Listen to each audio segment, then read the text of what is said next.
دوستو آپ کا خیر مقدم ہے ہماری یوٹیوب چینل ریوائر میں۔ میں ہوں آپ کا دوست محمد ہاشم۔ دوستو آج کے لیکچر میں ہم دیکھیں گے کہ جو پچھلے پٹواری کے ایگزام میں ایسے آئے ہیں ان کو کیسے لکھیں گے۔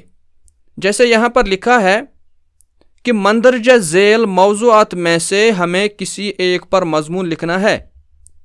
پہلا ٹاپک ہے بچہ مزدوری کے نقصانات اور اس کی روک تھام۔ دوسرا ہے تعلیم نسواں کی ضرورت و اہمیت، اور تیسرا ہے ملک کی ترقی میں قومی یکجہتی کا رول۔ تو ہم سب سے پہلے دیکھیں گے کہ لڑکیوں کی تعلیم یعنی تعلیم نسواں کی کیا ضرورت اور اہمیت ہے۔ تو یہاں لکھیں گے تعلیم نسواں کی ضرورت و اہمیت، پھر لکھیں گے ہر بچہ فرشتہ کسی معصومیت کے ساتھ پیدا ہوتا ہے، بعد میں اس پر تربیت اور ماحول کا اثر ہوتا ہے تو اس کے مطابق اس کی سیرت بنتی جاتی ہے۔ بچے کی تربیت میں سب سے بڑا ہاتھ ماں کا ہے۔ ماں اگر سلیقہ شعار ہو تو بچہ آدمی بن گیا ورنہ حیوان رہ گیا۔ قوموں کی قسمت کا مدار بھی ماؤں پر ہوتا ہے۔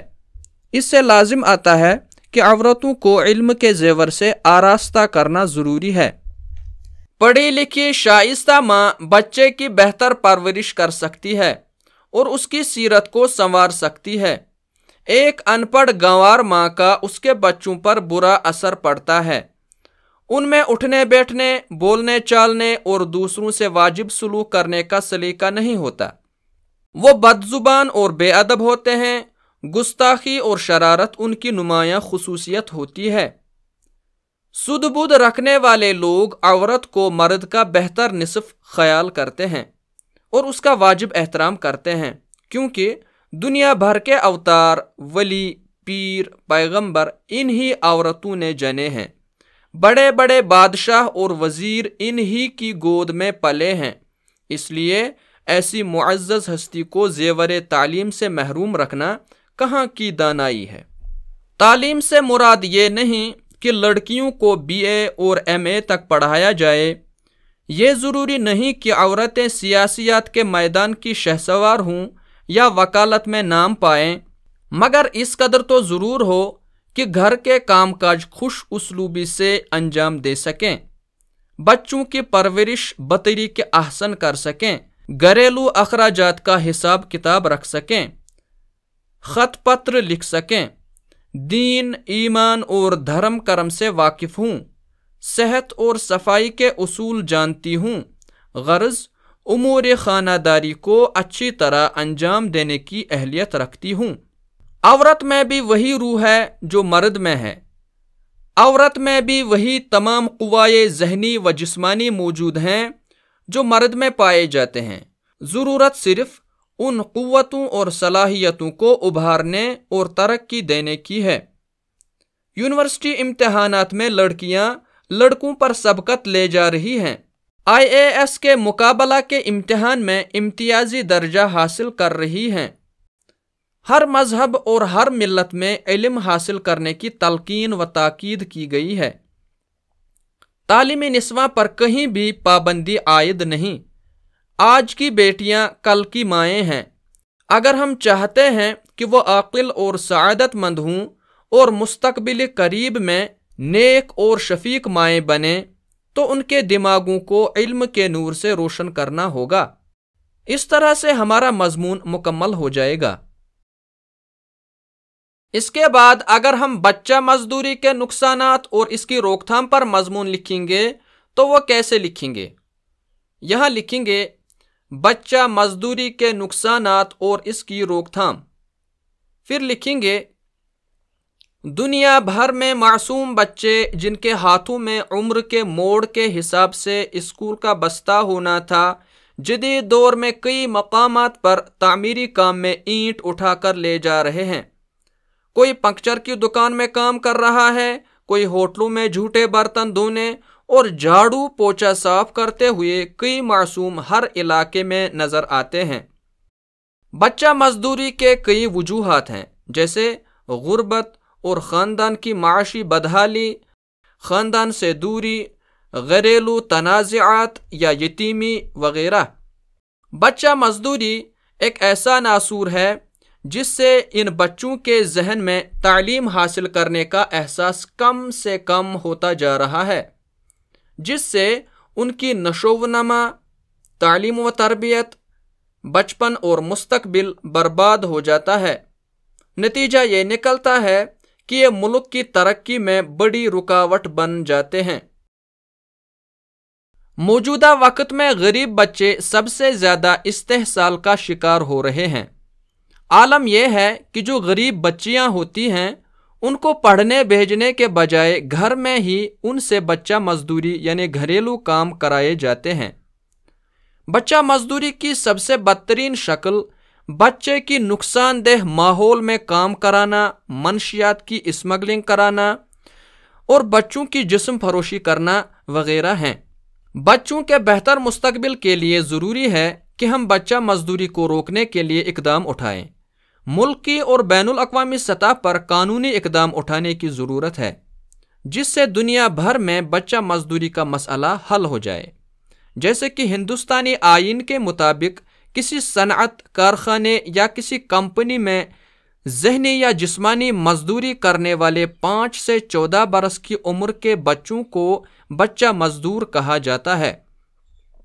ہندوستان میں سن 1979 عیسوی میں بچہ مزدوری کو ختم کرنے کے طریقے کی تجویز کے لیے گروپدا سوامی کمیٹی کی تشکیل کی گئی تھی۔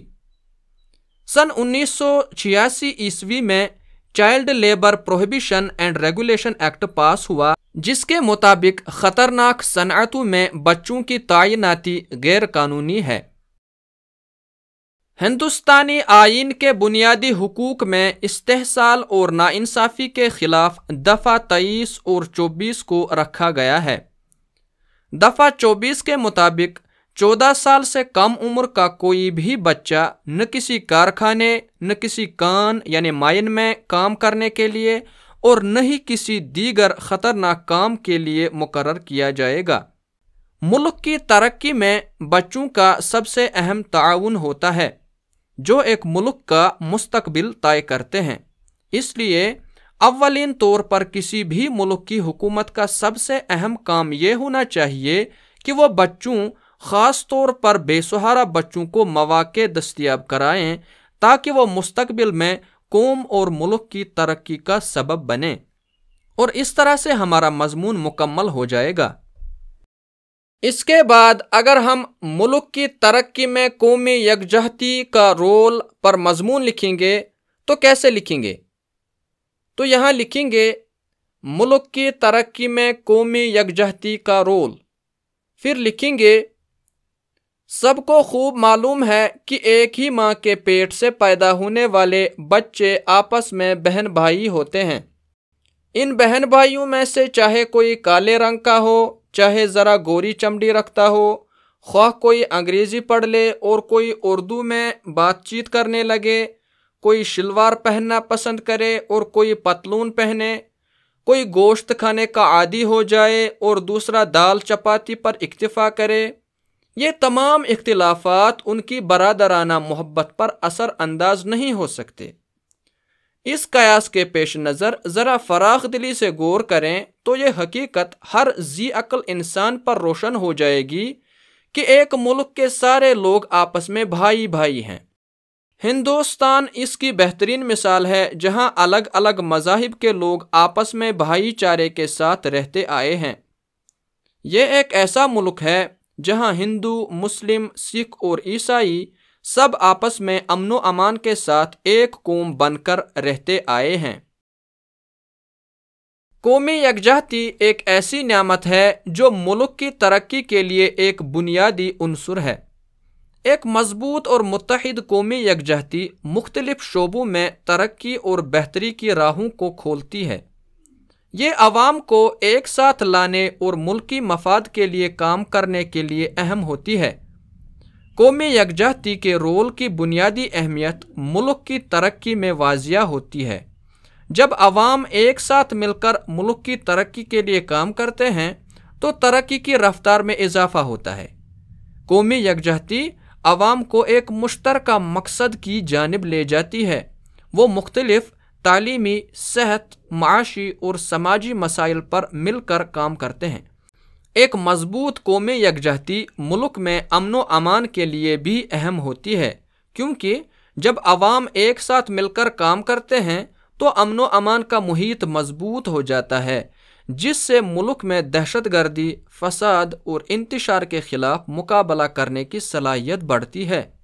قومی یکجہتی عوام کی شعور و شجاعت کو بڑھاتی ہے، کیونکہ جب عوام ایک ساتھ مل کر اپنے حقوق کے لیے لڑتے ہیں تو وہ حکومت کو اصلاحات لانے اور عدلیہ کو انصاف دلانے کی دعوت دیتے ہیں۔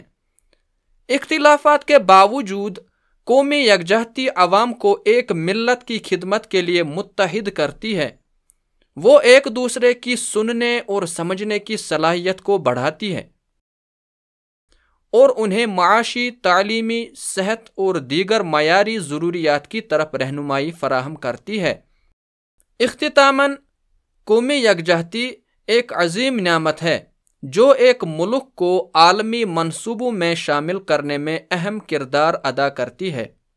یہ عوام کو ترقی اور بہتر مستقبل کی راہ میں رہنمائی کرتی ہے اور مختلف معاشرتی، سماجی اور معاشی مسائل کا حل تلاش کرتی ہے۔ اور اس طرح سے ہم نے امتحان میں پوچھے گئے تینوں ٹاپکس پر مضمون لکھے۔ دوستو، امید ہے کہ آپ کو یہ لیکچر پسند آیا ہوگا۔ اس لیکچر کو دوسروں تک بھی پہنچائیے تاکہ سب کو فائدہ ہو سکے۔ آج کے لیکچر میں اتنا ہی، ملتے ہیں اگلے لیکچر میں، تب تک کے لیے خدا حافظ۔